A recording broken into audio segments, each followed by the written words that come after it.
suis pas fixé sur une technique de création monétaire ou une autre. Il y en a plusieurs qui se défendent. Une qui est très séduisante, c'est la monnaie fondante qui crée de l'inflation, mais qu'on produit de plus en plus et qu'on distribue de plus en plus au fur et à mesure de l'inflation. Et de temps en temps, tu as des évaluations pour recaler les chiffres, de façon à ce que tout le monde ait de l'argent pour vivre dignement, un minimum, et que le système fonctionne, parce qu'il y a toujours le pouvoir d'achat minimum pour que tout fonctionne et que chacun puisse avoir son activité. Ça nécessite que ce soit la collectivité qui maîtrise la création monétaire et que ce ne soit pas les élus, les décideurs politiques qui décident ça. Il faut que ce soit les citoyens, peut-être des jurys citoyens tirés au sort, non pas un jury, mais peut-être 4 jurys aux 4 coins du pays, tirés au sort, et à qui on poserait la question, est-ce qu'on a besoin de plus ou de moins de monnaie? Est-ce que dans les 3 mois qui viennent, il faut qu'on détruise un peu de monnaie ou qu'on en crée un peu? Et qui délibérerait, qui écouterait des experts, qui discuterait entre eux pour savoir ce qu'il en est, ce qui doit être, et qui voterait. Et si les 4 proposent, les 4 tirés au sort, qui ne discutent pas entre eux, proposent en fonction de ce qui semble être le meilleur choix en ce moment, ils proposent la même chose, par exemple de créer un peu plus d'argent pour les 3 prochains mois, et puis on verra si ça crée de l'inflation, trop d'inflation ou pas. Et puis si ça ne crée pas trop d'inflation, c'est qu'on en avait besoin, on en recrée pour les 3 mois d'après, encore un peu, jusqu'à ce qu'on crée de l'inflation. Si on crée de l'inflation, on en détruit un peu, tu vois, à vue. Puisque personne ne sait exactement, personne, ceux qui prétendent le savoir sont des prétentieux, des menteurs, des charlatans.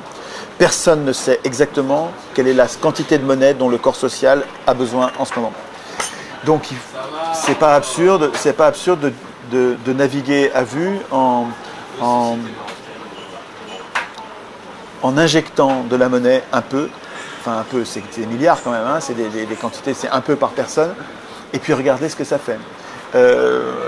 Pour éviter que ça ne parte à l'étranger, que ça foute le camp évaporé, on peut distribuer des bons d'achat pour des produits fabriqués en France, des produits locaux, et à ce moment-là, on empêche l'argent de fuir. Comme il y a une inflation, ça crée une inflation. Si on accepte un peu d'inflation, on indexe les salaires sur les prix, sur l'inflation. Comme ça a été le cas pendant les 30 Glorieuses. Pendant les 30 Glorieuses, il y avait une inflation raisonnable, il y avait 4, 5, 4 de moyenne sur les 10 ans qui ont précédé 73. Et la prospérité. La prospérité. Avec un peu d'inflation et des salaires et des loyers et des contrats indexés. Indexés. Quand il y a une augmentation des prix de 10%, les salaires augmentent de 10%. Tu n'as rien perdu, rien du tout. Rien du tout. Donc l'inflation, elle pénalise pas les pauvres comme on te raconte, elle pénalise les pauvres parce que ces enfoirés, ces salauds ont détruit l'échelle mobile des salaires. Ils ont détruit l'indexation des salaires sur les prix. C'est les socialistes qui ont fait ça. Je ne sais plus si c'est Fabius. On va retracer ça. C'est un scandale absolu, la suppression de l'échelle mobile des salaires, c'est antisocial. Il devrait y avoir un référendum là-dessus. Qu'est-ce qu'on fait? Est-ce qu'on veut indexer nos salaires sur les prix? Ce n'est pas un expert ou un autre qui va décider, c'est nous qui devrions décider. Et nous déciderions évidemment d'indexer nos salaires sur les prix. Ben, évidemment.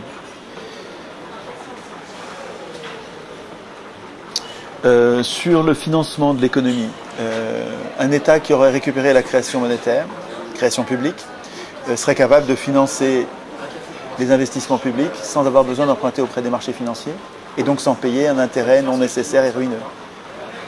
Donc on diminuerait la charge des investissements pratiquement par 2, en tout cas de beaucoup. Il ne faut pas discutailler sur la proportion de ce qu'on gagnerait. Ça nous coûterait moins cher, beaucoup moins cher, et puis ça nous sortirait des griffes des soi-disant agences de notation scandaleuses d'émissions de nos gouvernants qui nous mettent dans les pattes des agences de notation. Mais qui sont les gens qui nous gouvernent? Des agents de l'étranger, des ennemis, des gens, des traîtres à la patrie. Non, il faut récupérer la création monétaire publique de façon à plus avoir besoin de payer un intérêt non nécessaire. Et donc, il y a une partie de la dette, il y en a une dette colossale, 1600, 1700 milliards, monstrueux. Une partie de cette dette est non légitime, est due à des félons, des traîtres qui sont jugés partis et qui décident eux-mêmes de l'endettement de l'État France à leur endroit. Bon, cette partie-là de la dette, on peut la répudier et on la remboursera jamais, on s'en fout.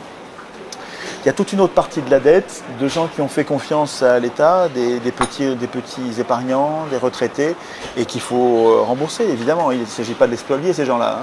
Et donc, mais on va les rembourser, mais avec de l'argent qu'on crée au fur et à mesure.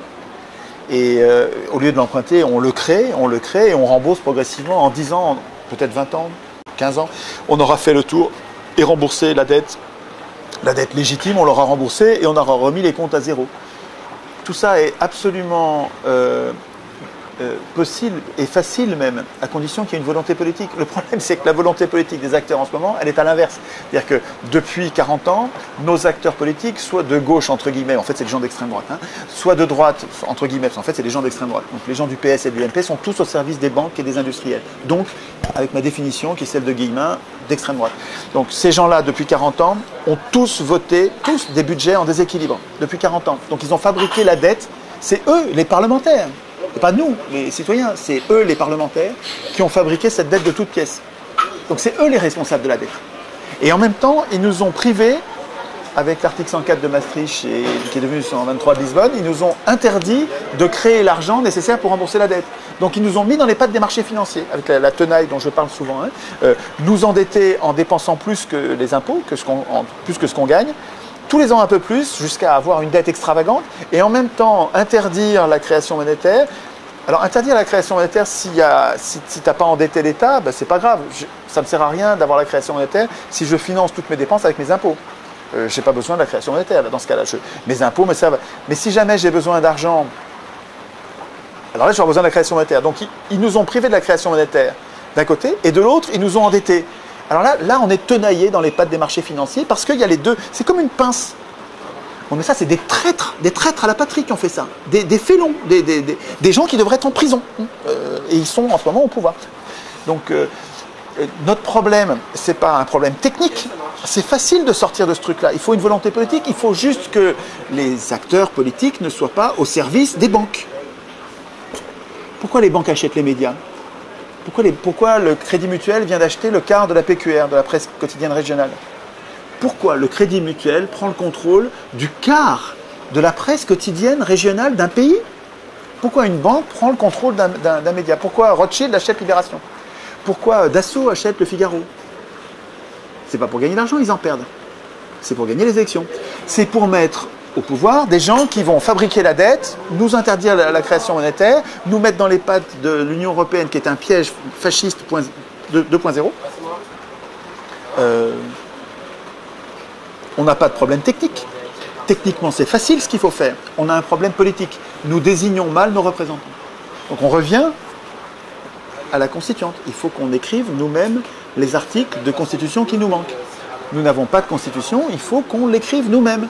Donc je reviens, excusez-moi, je reviens à ce sur quoi nous devrions nous concentrer, la solution pragmatique. C'est pas théorique ce que je dis, c'est très pratique. Et je ne vois pas d'autre solution. C'est d'écrire des articles de constitution. Entraînement, comme au foot. Il va y avoir un match, comme en Tunisie, là. On va virer le tyran, je ne sais pas quand. Mais si tu n'es pas entraîné, tu joues même pas, quoi. Alors que si on s'entraîne aujourd'hui, ok, je sais que tu n'as pas envie, ok, tu ne connais pas la date du match, mais ça ne fait rien. Tu sais, il y aura un match. On ne sait pas quand, mais il y en aura un. Eh bien, entraîne-toi.